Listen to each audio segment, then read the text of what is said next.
Hey everybody, it's Paul from Alexander Knife Sharpening and Laser Engraving. Customer came in with this pretty nice Japanese knife that he got in Japan. The plastic cap up at the top part of the handle was coming off and was loose. So we re-glued this and attached it for him.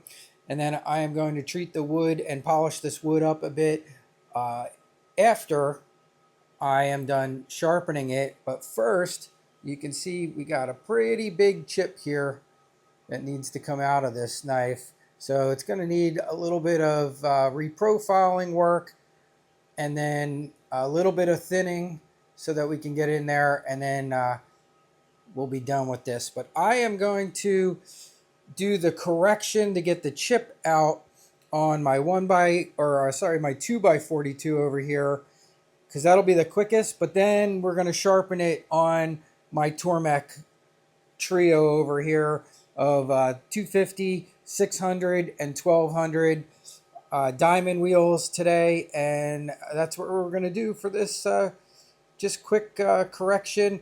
And a lot of times people bring this in and they think that this is a big deal, and this is, this is a very average correction and fix that you have to do to Japanese knives. If someone drops them, they, very prone to chipping. So you'll see a lot of this. All right, let's get started. So I've been using this new mask. As you guys know, I used to not wear a mask when I was doing videos, but I didn't like doing that. But then I saw this mask by Forged Air, and it's made so you can talk through it. So I've been giving this a shot. And so far, it's worked pretty good. It's got a very nice rubber seal, almost like a scuba diving mask. But I think you guys can still hear me pretty well. I used it the other day in a video, and I couldn't tell that I had a mask on the whole time. The only problem I had was getting it here. This was the I mentioned a couple times before. You guys know about that de minimis tax. It got into the U.S. and then they sent it back, and it happened 2 times. And then the company was like, "Are you sure you still want it?" And then they charged me a tariff. But it wasn't a big tariff. It was like $6. All right, so now we're going to do some thinning and just take this chip out. This is a very low angle knife. The edge angle on this is probably around 10 degrees.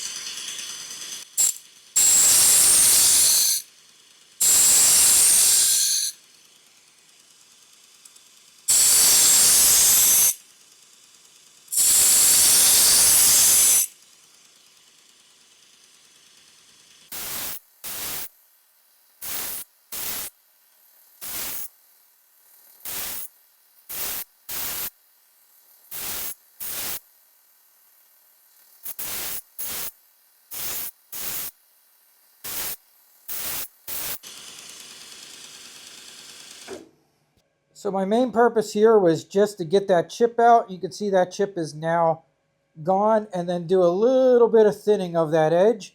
Now I can go to my Tormek machines.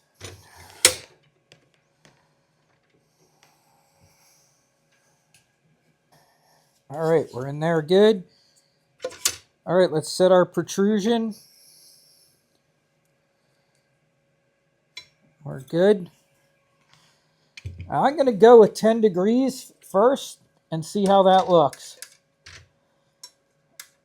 These knife maker knives from Japan, most of the commercial stuff, my Shuns and Miyabis, I'm doing around 15 degrees. But these knife maker knives, and when you usually come in pretty low, they can be 10, 11, 12 degrees. And you can usually tell because they're super thin. And that's what we have here. All right, so now that I have this set, I can go to my other machines. And the reason I use multiple machines is for time. But for a long time, I worked on just one Tormek, and then I eventually added a second one. And then I added a third. I didn't really need the third, but I wanted to get the Tormek Black Anniversary Edition that came out a few years ago when they had their 50th anniversary. And that's how I ended up with 3 of them. Okay, so here's 250 grit Tormek diamond wheel.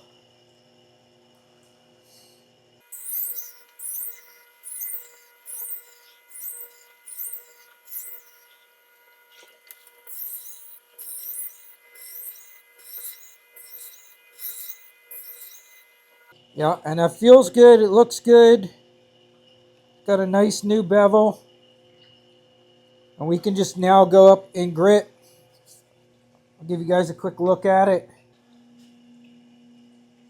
So you can see that little tiny 10-degree bevel there that I cut in there. And you can even see that burr at 250. It's pretty easy to see on the one side there. All right, now we're just going to go right down the line. So this is one of the fun parts of being able to have multiple machines. If you get to that point, I don't have to take the wheel off to go to my next machine. I just move the angle guide because the machines are all identical. And that way I'm good to go. And the wheels are all identical in size. So here's 600 grit, and we're going to do 600 now.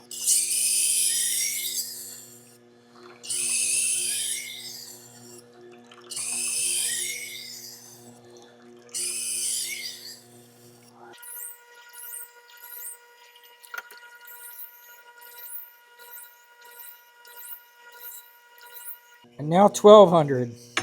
If you only have one machine to work on, I think CBN is a better choice.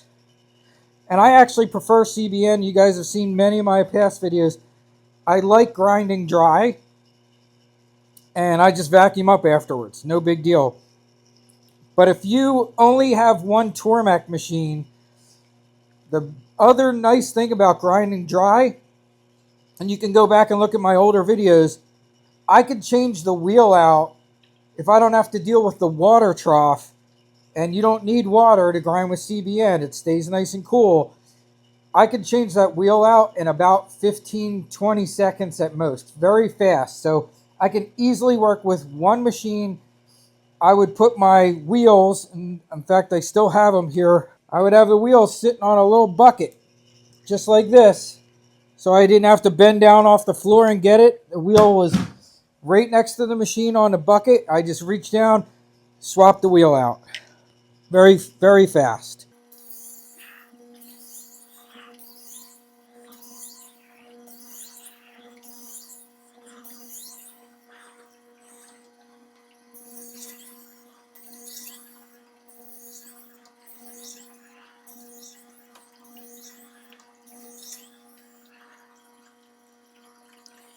Feeling good. All right.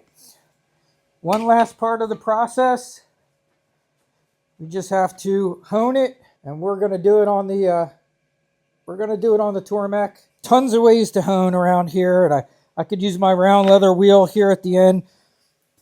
We're going to do this one on the Tormek for those out there that maybe that's all you got. And there's no problem. There's no reason why you can't. And keep in mind, you can also use your angle setting guide. So this was a really low angle. This was 10 degrees. And when you come to this side, even with the front vertical base, you're still going to have to adjust. Okay, even though this is the same size, this is going to need some adjustments over here. Because the front vertical base is still a little different than the other side of this machine. There we go. And I just went a hair above the 10 degrees. Just a tiny bit. Now, stropping and honing on your Tormek machine takes a little bit longer. You want to spend a little bit more time than you might necessarily on a low-speed grinder or a 1x30 strop, because this is only moving at 90 RPMs. So it will probably take you a little bit longer to be sure you have gotten that burr completely off. That was one of the things when I went to my low-speed grinder, because this is one of my favorite ways to strop, and sometimes I will even strop with two different things and maybe different micron diamond pastes on things or diamond sprays. I was always amazed at how much faster this stropped. It's usually for me 1 or 2 strokes, where the Tormek might actually take me a couple minutes.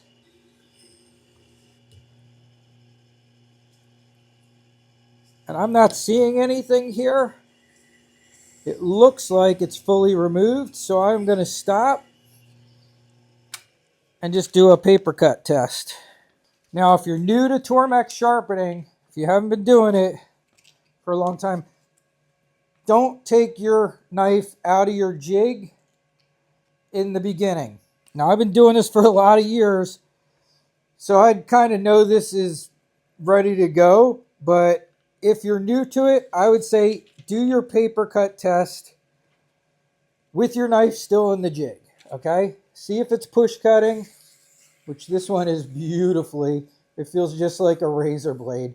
I am barely even having to touch this paper for this to cut. I can flay this paper. Oh, can you see that?